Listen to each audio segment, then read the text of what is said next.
Maths angle channel पे आपका स्वागत है विद्यार्थियों।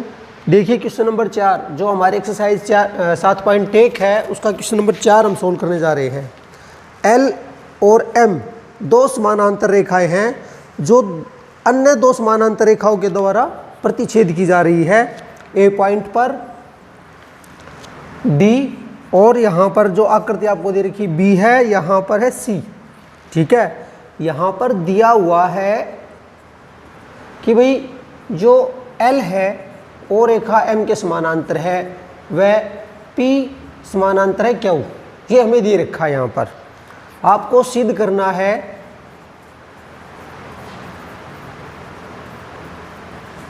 मतलब जो प्रूव करना है कि ट्रायंगल ABC सर्वांगसम है ट्रायंगल CDA, इसके सर्वांगसम आपको सिद्ध करना है। देखिए हल सॉल्यूशन। ट्रायंगल ABC, ये लाइन ड्रॉ कर लेते हैं हम यहाँ पर। ठीक है, ये दो ट्रायंगल्स बन गए यहाँ पर ABC और CDA दो ट्रायंगल्स बन गए यहाँ पर। तो देखिए यहाँ पर भाई जैसा कि दिया गया है कि भी P समानांतर है क्या, वह PQ समानांतर है और L समानांतर है M। देखिए ये दे रखा है P के समानांतर Q हो और L के समानांतर M है। इसका मतलब क्या होगा कि जो ABCD एक समानांतर चतुर्भुज बनता है।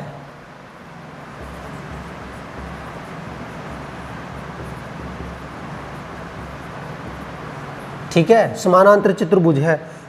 यदि आप इस कंसेप्ट को यूज करना चाहते हो तो ठीक है, अन्यथा हम दूसरा कंसेप्ट यूज कर लेंगे। हम इस बात को हटा देते हैं यहाँ से।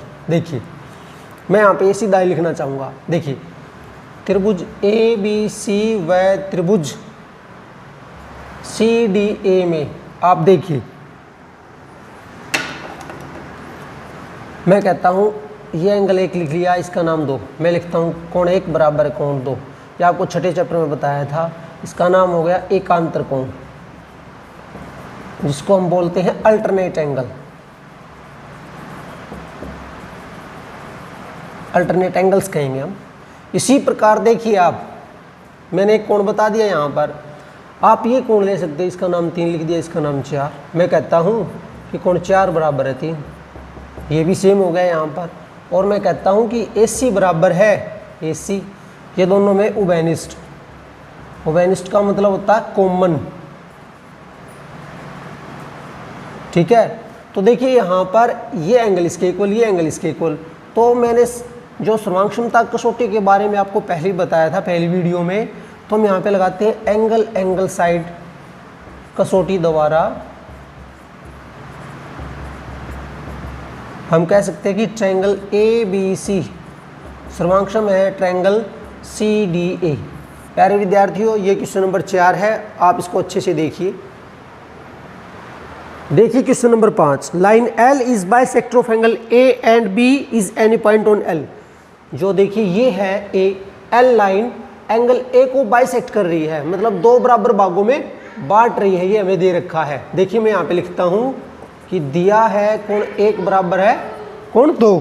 ठीक है, BP and BQ are perpendicular from the B2 arms angle A। ये हमें परपेंडिकुलर दे रखे हैं। यहाँ पर आपको प्रूव करना है,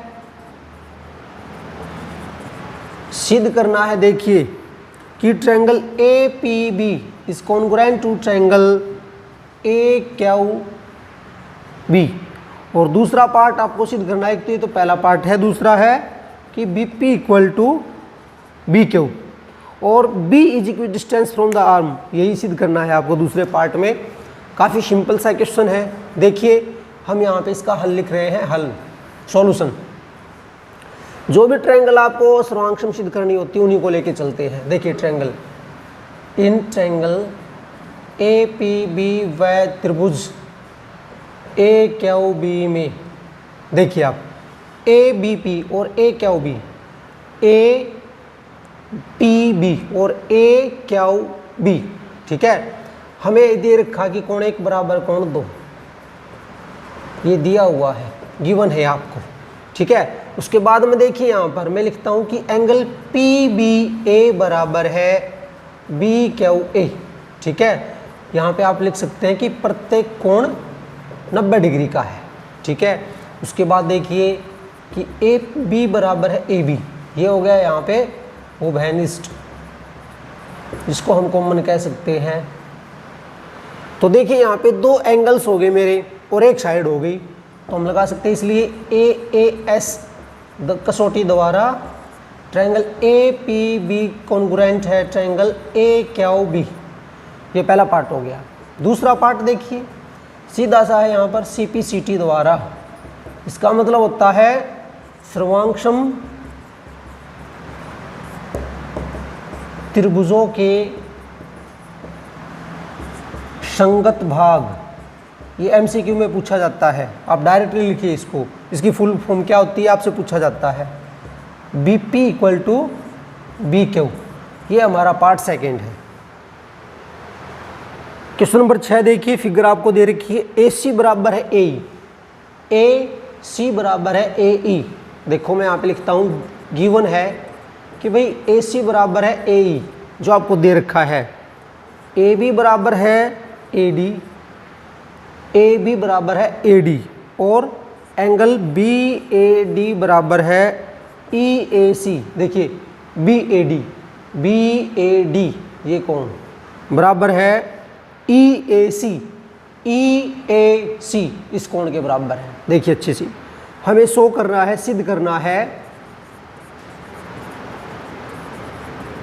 कि भाई बी सी बराबर है डी ई, ये आपको प्रूव करना है। ठीक, तो देखिए बच्चों इसको हम कैसे करते हैं। बी सी बराबर है डी ई, हमारी बी सी कौन सी साइड बनती है, बी सी। यहाँ से लेके बी सी बराबर है, ये पार्ट बराबर है डी ई, इसके इक्वल हमें प्रूव करना है। ठीक है, हल देखिए यहाँ पर हम लेके चलते हैं ट्रायंगल ए बी सी, त्रिभुज ए बी सी व त्रिभुज ए। देखिए यहाँ पर ए डी ई में, क्योंकि देखो हमें बी सी जो सिद्ध करना है वो डी ई यहाँ पर आया है, तो हम इसी को लेके चल रहे हैं। मैंने तो एक त्रिभुज ली है ए बी सी और एक त्रिभुज ली है ए डी ई, आप अच्छे से देख सकते हैं। यहाँ पर देखिए एक तो त्रिभुज ये होगी हमारी यहाँ से लेके यहाँ तक, और एक त्रिभुज होगी मेरी, मुझे डी ई लेनी है यहाँ पर, तो ये लेके यहाँ से यहाँ तक ए सी बराबर है ए, इसमें आ चुका है यहाँ पर। ये दो त्रिभुज लेके चल रहे हैं हम यहाँ पर, जो मैंने डार्क की है यहाँ पर। तो देखिए यहाँ पे लिखता हूँ ए सी बराबर है ए ई, ये दिया हुआ है आपको ए सी बराबर ए ई। देखो ए सी इसमें तो ये आ गया हमारा, ये ए सी पहली वाली त्रिभुज में इसमें, और दूसरी में आ गया ए ई ये पार्ट। ठीक है, उसके बाद में देखिए मैं लिखता हूँ ए बी बराबर है ए डी, इसका तो ये पार्ट हो गया और इसका ये पार्ट हो गया, ये भी दिया हुआ है आपको। ठीक है, उसके बाद में देखिए एंगल बी ए डी बराबर है ई ए सी, ये भी दिया हुआ है बी ए डी और ई ए सी ये। अब हम क्या करते हैं, दोनों तरफ देखिए मैं इसका नाम लिख लेता हूं, जो ये कोण बनता है डी ए सी, इसका नाम चलो हम ये लिखते हैं दोनों तरफ डी ए सी कोण जोड़ने पर ऐड कर रहे हैं। देखिए यहाँ पर B A D plus D A C बराबर है ई ए सी प्लस डी ए सी। आप देखिए यहाँ पर बी ए डी के अंदर हमने बी ये और जोड़ दिया, तो बी ए सी कोण बनता है हमारा। और यहाँ पर देखो डी, इसके अंदर हमने ये पार्ट इसके अंदर ऐड किया, तो डी ए ई बनता है मेरा कोण, डी ए ई। अब आप देखिए दो साइड इक्वल इसमें और एक एंगल इक्वल हो गया यहाँ पर, तो आप लिखिए इसलिए एंगल साइड कसौटी द्वारा ट्रायंगल ABC कॉन्ग्रुएंट है ट्रायंगल ADE, और इसका मतलब हो गया CPCT द्वारा आप कह सकते हैं कि भाई BC बराबर है DE। ये क्वेश्चन नंबर 6 है, आप अच्छे से देखिए। क्वेश्चन नंबर 7 देखिए प्यारे बच्चों। AB is a line segment, AB एक लाइन सेगमेंट दे रखा है, and P is it's mid point, P इसका मिड पॉइंट है, अर्थात कि भाई AP बराबर है PB, मध्य बिंदु का मतलब होता है उसको दो बराबर भागों में बांटना, ठीक है। D and E are point on the same side of AB and AB such that angle BAD, ये एंगल देखिए यहाँ पर BAD, ये एंगल जो हमारा एंगल BAD बराबर है AEB, BAD ये एंगल हमें दे रखा है ABE के, ABE इस एंगल के, मान लो इसका नाम 1 दिया तो इसका नाम 2, ये हो गया हमारा। हम इसको कह सकते हैं एज इट इज लिख सकते हैं, इससे कोई फर्क नहीं पड़ रहा, एंगल ये बनता है हमारा, ठीक है। उसके बाद में देखिए एंगल EPA, ये पार्ट देखिए अच्छे से, बराबर है DPB, इस पार्ट के इक्वल दे रखा हमें यहाँ पर, ये एंगल इसके इक्वल दे रखा था, ठीक है। हमें शो करना है यहाँ पे, प्रूव करना है पहला पार्ट, ट्रायंगल DAP सर्वांक्षम है ट्रायंगल EBP, और दूसरा पार्ट है AD बराबर है BE। देखिए प्यारे बच्चों, काफ़ी इजी सा क्वेश्चन है ये हमारे लिए। आप देखिए जैसे हमने 6th क्वेश्चन किया था हल, क्वेश्चन नंबर 6 की तरह ही हम इस 7th क्वेश्चन को करने जा रहे हैं। आप अच्छे से देखिए, जो ट्रायंगल आपको सर्वांक्षम सिद्ध करनी होती है उसी को लेके चलते हैं।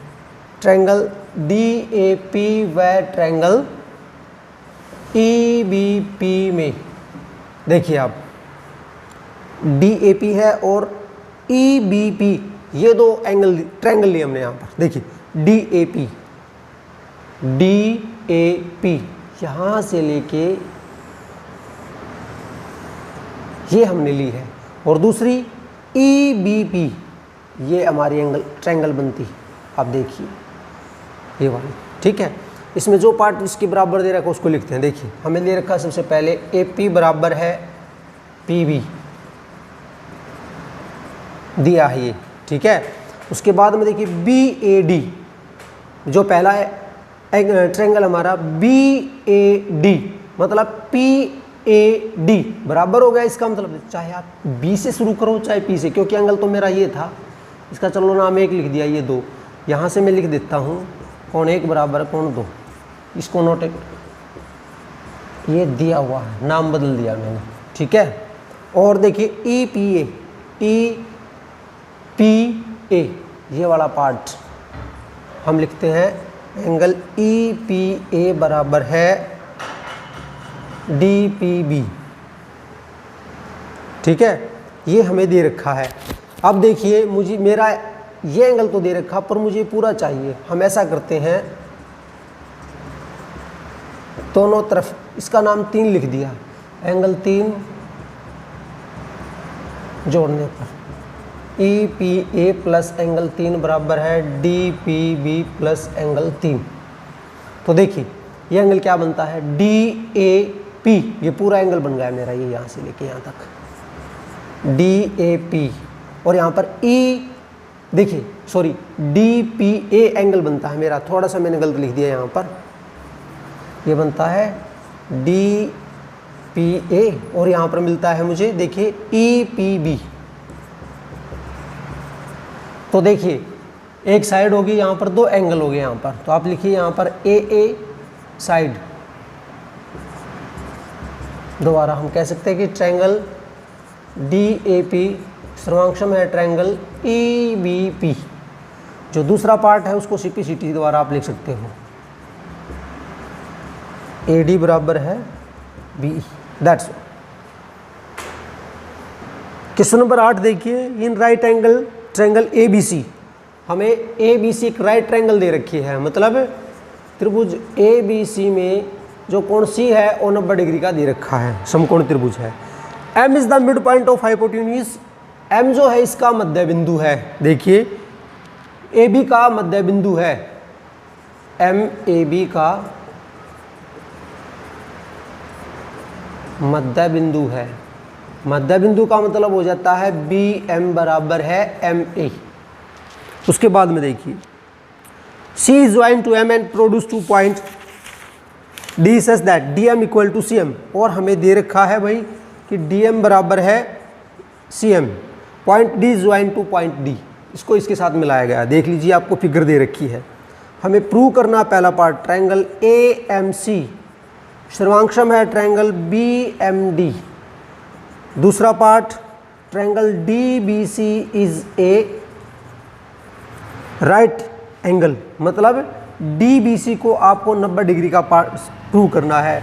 और जो तीसरा पार्ट है ट्रायंगल डी बी सी सर्वांक्षम है ट्रायंगल ए सी बी। और जो चौथा पार्ट है उसमें दिखाना है आपको कि सी एम बराबर 1/2 ऑफ ए बी। तो प्यारे बच्चों हम एक एक पार्ट को हल करने जा रहे हैं, आप अच्छे से देखिए। यहाँ पर पहला पार्ट है हमारा ए एम सी। देखिए ट्रायंगल ए एम सी व ट्रायंगल बी एम डी में, देखिए ए एम सी और बी एम डी। एक तो त्रिभुज मेरी ये हो गई, अच्छे से देखिए यहाँ पर, और दूसरी ये बनती है, आप अच्छे से देख लीजिए, ठीक है। इसमें जो हमें दे रखा उसको लिखते हैं। सबसे पहले तो यही देखिए आप कि बी एम बराबर M A, B M A के बराबर मैं लिखता हूँ ए एम बराबर है बी एम, ये दिया हुआ है। दूसरा देखिए डी एम बराबर है सी एम, डी एम इसका जो है सी एम बराबर है डी एम, ये भी दे रखा है यहाँ पर। इसका नाम मान लो कोण 1 है, ये कोण 2 है, हमने ऐसा लिखा। कोण 1 बराबर है कोण 2, इसका ये होता है शीर्षाभिमुख कोण।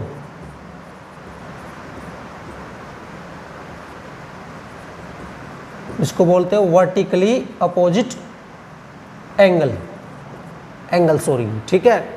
तो अब आप देखिए यहाँ पर 2 साइड होगी, ये साइड इसके बीच में एंगल बना हुआ, तो आप ये क्राइटेरिया लगा सकते हो। इसलिए साइड एंगल साइड द्वारा ये कसौटी बनती है हमारी triangle A M C, congruent है ट्रायंगल बी एम डी, ठीक है। हमने इसको सर्वांक्षम सिद्ध कर दिया है। अब इसी से बहुत सारी बातें हमें मिलती है। देखिए इससे मैं लिख सकता हूँ कि सीपीसीटी द्वारा मैं कह सकता हूँ कि ए एम बराबर है ए सी बराबर है बी डी, ठीक है। पहला पार्ट तो ये लिख दिया हमने सीपीसीटी द्वारा। दूसरा देखिए मान लीजिए कोण 3 है, ये कोण मेरा 4 है, मैं लिखता हूँ कोण 3 बराबर है कोण 4, आप देख सकते हैं यहाँ पर, ये भी सीपीसीटी द्वारा। और इसी प्रकार मैं कह सकता हूँ कोण 5 बराबर है कोण 6, कोण 5 बराबर है कोण 6। इस बात का आप अच्छे से देखें। यहाँ पर हमने पहला पार्ट प्रूव कर दिया। उसके बाद ये जो सीपीसीटी में जो लिखे हैं ये काफ़ी यूज़फुल है हमारे लिए, इससे सारे पार्ट, बाकी जो पार्ट रह गए वे प्रूव करेंगे हम। अब दूसरा पार्ट देखिए, पहला पार्ट हमने कर लिया, यहाँ पर मुझे इसके सर्वांक्षम सिद्ध करना था। अब डी बी सी को 90 डिग्री कोण बताना है, डी बी सी इसको 90 डिग्री कोण बताना है। देखिए पार्ट 2 में देखिए मैं लिखता हूँ कि भाई कोण 3 बराबर है कोण 4, हम लिखेंगे यहाँ पर सिद्ध किया है, प्रूव्ड अबव, ठीक है। इसी प्रकार मैं कह सकता हूँ कि कोण 5 बराबर है कोण 6, बट हम इसी को लेके चलते हैं। देखिए कोण 3 बराबर कोण 4, इसका मतलब तो ये हो गया कि भाई कोण जो 3 और जो 4 हैं ये एकांतर कोण बनते हैं, ठीक है। एकांतर कोण का मतलब तो तभी पॉसिबल हो सकता है जब जो हमारी डीबी है वो समानांतर हो एसी के, क्योंकि एकांतर कोण बन गया 3 और 4, तो आप देख सकते हैं। इसी प्रकार आप 5 और 6 को भी यूज कर सकते थे, ये एकांतर कोण है। इसका मतलब हुआ डीबी हमारी समानांतर है एसी के, बस इससे हमारा काम हो जाता है। अब देखिए आगे मैं लिख रहा हूं यहाँ पर कि भाई ए सी बी प्लस में डी बी सी बराबर 180, ठीक है। इसको बोलेंगे हम अंतः कोण। 6 चैप्टर को याद कीजिए। यहाँ पर हम लिखेंगे interior angles, sum of interior angles, interior angles, अंतः कोणों का योग 180 डिग्री होता है। बट ये तो हमें 90 डिग्री का दे ही रखा था, तो डी बी सी की बराबर हमें वैल्यू निकालनी थी। तो डी बी सी बराबर है 180 माइनस 90 बराबर है 90 डिग्री, अर्थात हमने डी बी सी को 90 डिग्री का प्रूव कर दिया। हमने 2 पार्ट देख कर लिए यहाँ पे सोल्व, एक बार आप यहाँ तक देखिए, उसके बाद नेक्स्ट देखते हैं हम।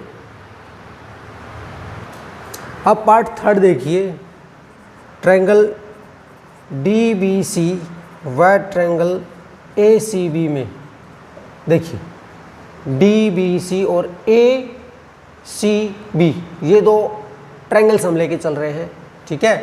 तो देखिए इसमें मैं लिखता हूँ भाई डी बी बराबर है ए सी, सिद्ध किया था हमने भाग 1 में, भाग 1 में हमने प्रूव कर लिया था इसको। उसके बाद में मैं लिखता हूँ जो बी सी बराबर है बी सी, ये हो गया हमारा उभयनिष्ठ, आप देखिए अच्छे से, कॉमन जिसको बोलते हैं। उसके बाद में देखिए जो डी बी सी कोण बराबर है ए सी बी, प्रत्येक 90 के, ठीक है। ये हमने 90 का प्रूव किया था और ये दे रखा था, आप देख सकते हैं इसको, दूसरे पार्ट में हमने प्रूव कर लिया था। तो अब देखिए यहाँ पर ये साइड ली, ये एंगल लिया, ये साइड ली, ये एंगल लिया, तो यहाँ पर साइड एंगल साइड द्वारा हम कह सकते हैं कि ट्रायंगल डी बी सी सर्वांक्षम है ट्रायंगल ए सी बी।